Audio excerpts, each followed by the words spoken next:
Ситуацию в Сухумском медицинском колледже трудно описать словами. С четверга преподаватели убирают помещения, но к этому времени им удалось отмыть только холл. Аудитория, библиотека, спортзал – везде вода. Сотрудники МЧС пытаются помочь преподавателям училища смыть засохшую грязь, чтобы хоть как-то подойти к зданию. Больно на душе, потому что вот такое происходит.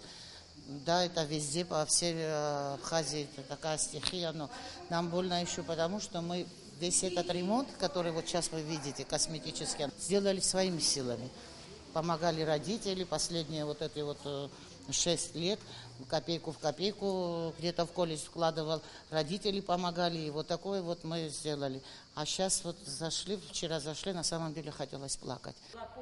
По всей видимости, в училище предстоят и восстановительные работы. Местами в аудиториях провалился пол. Речь даже идет о том, чтобы отложить начало учебного года, запланированное на 5 сентября.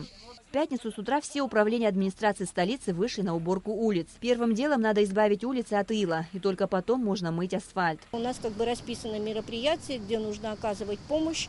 То есть распределены солдаты по улицам, мы зачищаем ил, потому что мыть с МЧС полное взаимодействие, они ждут наших согласований, где приступать к мойке, потому что не зачистив ил, мыть бесполезно, он перекатится с одного в другое, забьет нам решетки и создаст еще больше проблем.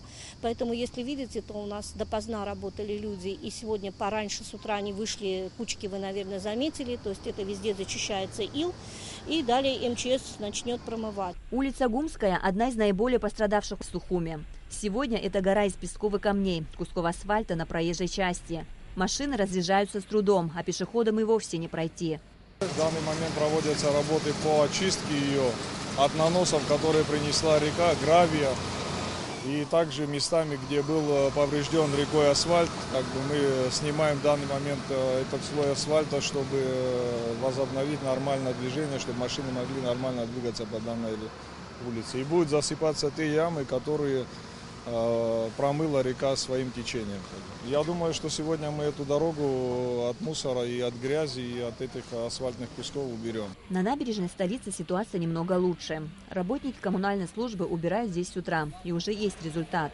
Набережная практически очищена от мусора, осталось вымыть улицу. В помощь коммунальщикам вышли и работники близлежащих гостиниц и магазинов. Они своими усилиями стараются устранить последствия наводнения. Только так можно помочь Сухуму вернуть прежний облик. Амрамич, Бальбина Жиба, Алексей Агухава, Абхазское телевидение.